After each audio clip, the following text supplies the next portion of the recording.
VFX, it seems so hard and daunting, all the like nodes in Fusion, all the 3D stuff. How am I supposed to do it? Well, this video is going to prove that a complete noob beginner can learn 3D and VFX work. So we're going to start from level 1 difficulty in terms of the complexity, and then we're going to work our way up to a level 2 difficulty, and then all the way up to level 3, which is crazy 3D camera tracking with text being in 3D space. Oh, sounds so daunting, but it shouldn't be. It's relatively simple once you get your head around it. And to help me do this, the beginner is going to be, come on in, my lovely girlfriend, Henriett. So, Henry, yeah, how do you feel about learning VFX today? Are you nervous? Are you excited? Would you rather be doing something else? maybe read my book, but other than that... Well, no book reading today. You're going to be making some really funny and VFX stuff that I think you'll like because it's got cats in it and you like cats. All right. So let's get started. So we're going to make you do this VFX where you've got a nice cat walking next to a sexy lady. That's the first one. Next one is going to be this, where we're going to track our cat Crumply on the wall like he's some dystopian general or something, and that's going to be the second level, which is basically planar tracking. And then the third level of difficulty is you're going to do 3D text, where you're basically going to make this text say whatever you want. I just put hello here, but you can make it say like hello New York City or something like that. So those are the 3 levels of difficulty that you're going to be doing today. Does this look easy or not? No, all right. Well, we're going to go in levels, so you'll be all right. So from now on, the mouse, this mouse and keyboard is yours.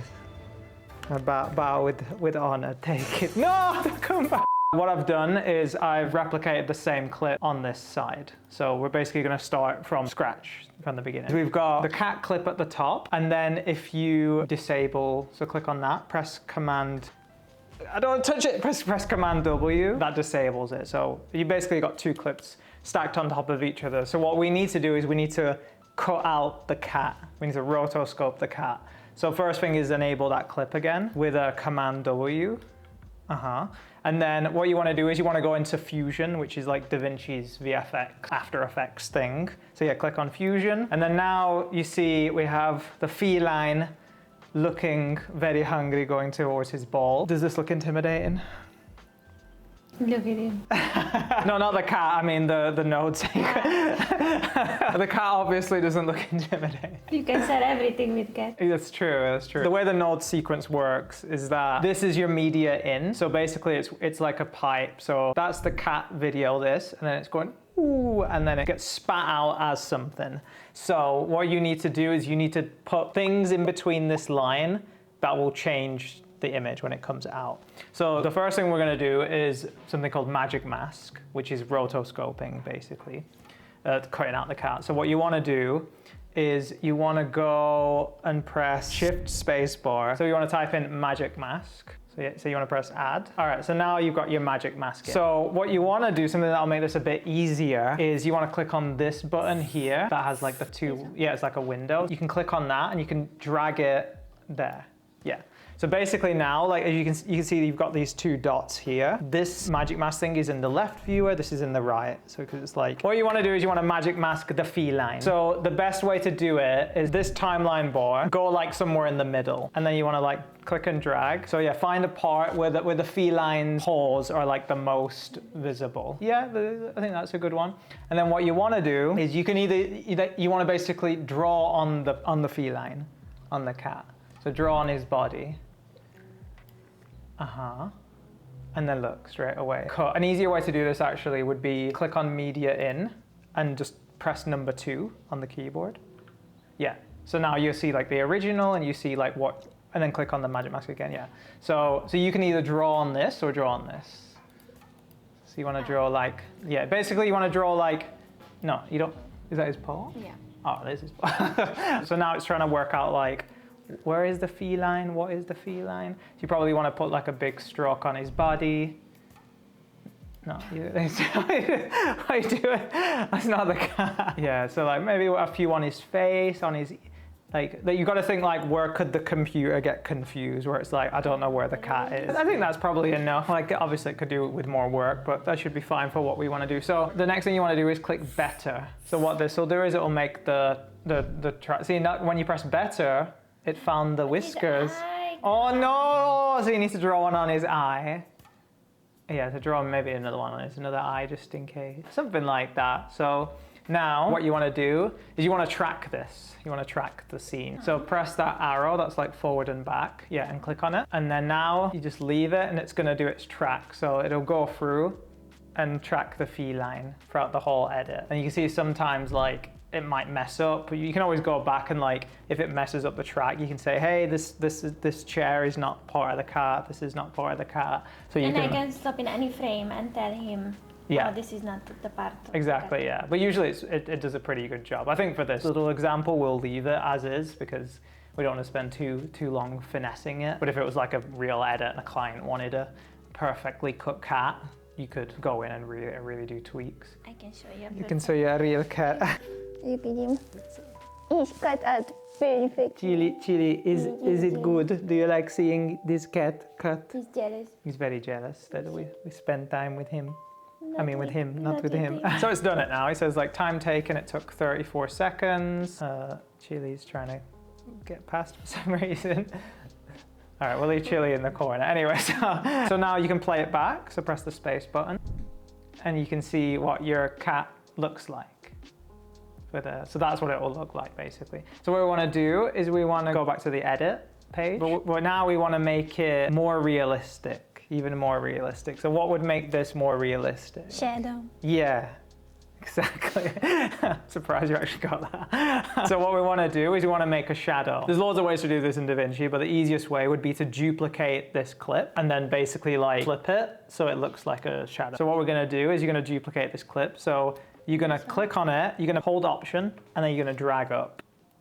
Yeah, so now you've duplicated it. So now you've got another instance of cat. So you want to go in the Fusion page again. You want to click on that little line, the white line.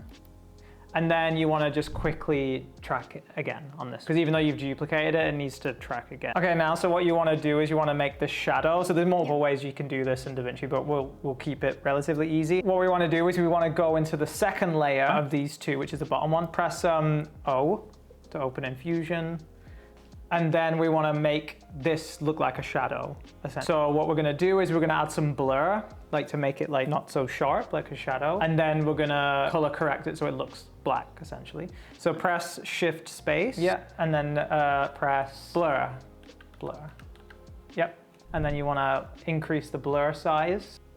Too much. That's right. So the thing like what would a shadow, I mean, it depends on the shadow and the lighting, but let's keep it like that for now. I think it'll be easier once we make it dark. We want to press Shift and space again, and then press Color Corrector. Type in Color Corrector. Yep. Press Enter. So you've done the blur, then you want to do the gamma. So drag the gamma down, all the way down. So yeah, now you've got a shadowy figure on the computer. And then now you can see like, you don't see a difference, right? You see like there's a bit of a shadow behind, and that's because the actual layer of that shadow is behind this cat. So if you go and transform up here, choose Y-axis, on the Y, and then drag it any way you want, and you should see it move. So that's the shadow behind. So you want to have it, so if you look here at the light of the actual image, the shadow's going like that way, right? So you want to make it go down.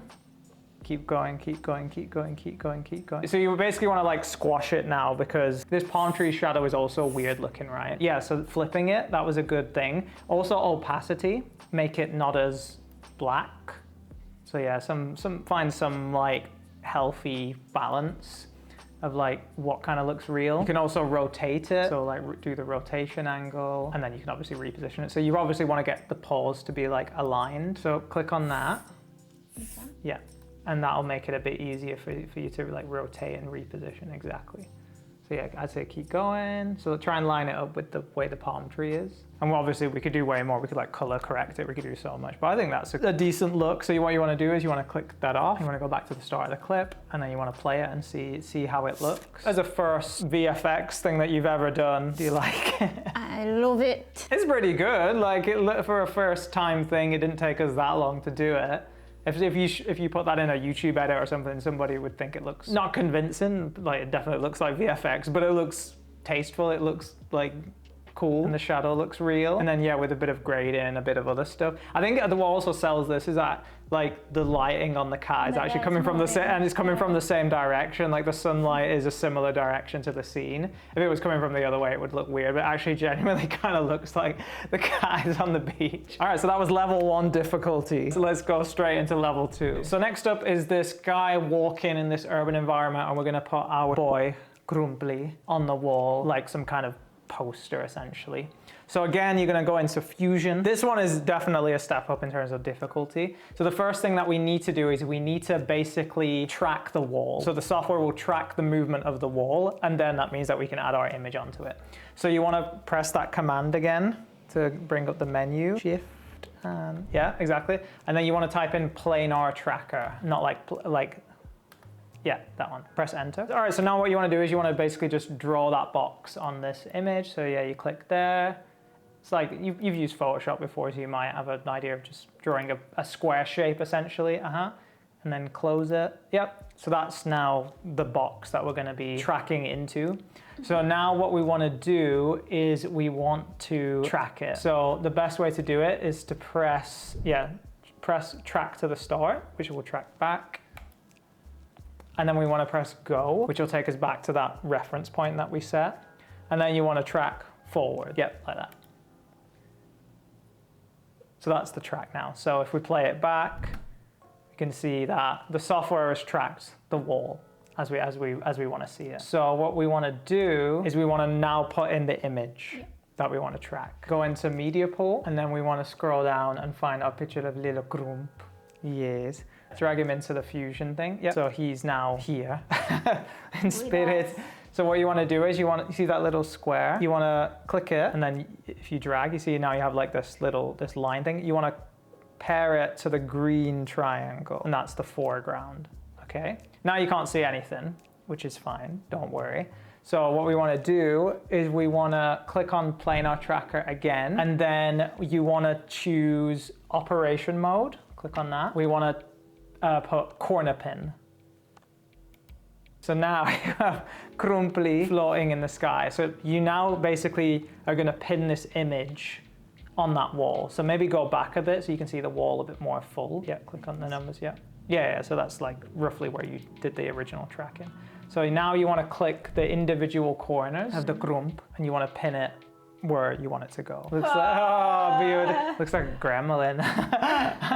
So you got to think like, how is the wall lined up? Obviously it's easier if you use the lines of the wall because it like matches the perspective of the lens. All right, so now play it back and you can have a little look at it. And then you have Crumply on the wall. And then obviously you could do stuff like change the opacity, add a drop shot, or you could add like texture to it so it matches the wall. There's way more you could do to make it look realistic. But for this example, that's your boy Crumply on the wall. I think the first one was harder. Really? Interesting. Like, I would think, well, let us know in the comments, but I honestly thought that this would be more difficult. There's loads of stuff you can do to make it look real. Obviously this doesn't look real at all now, but it looks tracked, and that's the main thing. Look at you. But yeah, interesting that you thought the first one was more tricky. To be fair, we did more steps with the shadow and everything, so. But yeah, that's like simple as tracking can be. But level 3 might make you wish you never agreed to be in this video. All right, so let's move on to level 3, which is this New York City drone, cool looking drone shot. So what we're gonna do is add 3D text to this scene. So it looks like the text is literally floating in the sky. So what we wanna do, again, our old friend Fusion page, you're gonna go back into that. So go back into This one is definitely more tricky. Like, if you think this is easier than the others, then you were born to be a VFX artist. So what we're gonna do, you can click this media pool off to give yourself some more space. But I like watching. Well, no, click it off now. Anyway, so what you're gonna do is you're gonna press Shift. Yeah, I don't know. I don't even have to tell. Just do it yourself now. Yeah, get more subscribers. You do it. All right. So basically, you're gonna. I mean, I'd subscribe. Let's be honest. So what you're gonna do? Are you subscribed to my channel? Are you? Are you? Link in the description. All right. So you need to search for the tool Camera Tracker. So do so camera tracker, which is, yeah, it's the fourth one there. Okay, space, add it. All right, so this is where it gets interesting. So what we want to do is let's drag this window on there. And then what we want to do is press preview auto track location. So now you see these little dots that came up. They're very small, but let's press options. We can make stuff bigger. Reprojected locations and patterns. And then go back on track. And then let's just press auto track for now. So let's see what it does. So you see all these dots here. Mm-hmm. So that's basically the software. The software made points all over the image, and now it's trying to like track the movement and it basically is trying to figure out what is the camera doing, like how is the camera moving. Now it's done that, so if you press spacebar again, you'll see throughout the whole scene it's add trackers and try to track it. But this tracking could be crap. Like the software could have done a bad job and we have no idea. So what we need to do is we need to figure out how good of a job the software did before we add our 3D text, because it could have done crap. So press space to stop the playback. Go on solve. And then we want to press solve. So what it's going to do, it's going to basically calculate, did it do a good job or not? But if we don't trust the I don't trust one, it. then why do you trust this one? Because this is not tracking, it's analyzing if the track is good or not. So if you see here, it says average solve error 1.9. That is not good. Like that's a bad track. Because to be a good track, it needs to be under 1.0 or less, basically. So the way to do that, there's a few ways to do that, is maximum solve error.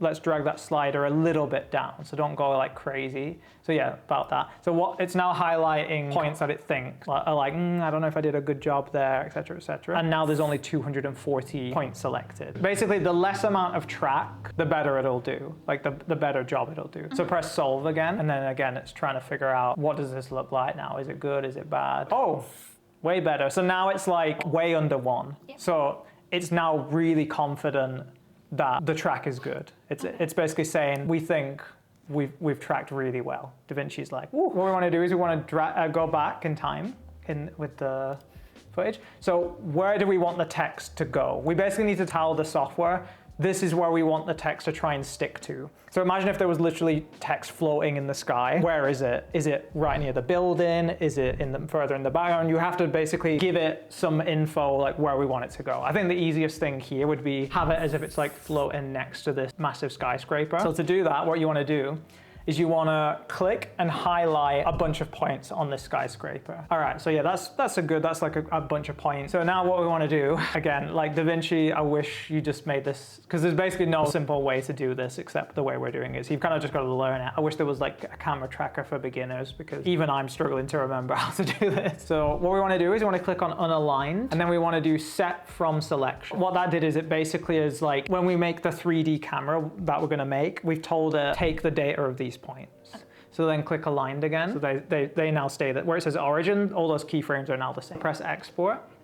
Yeah. So what we want to do is now you see you've got loads of random new nodes. You've got 3D camera tracker merge.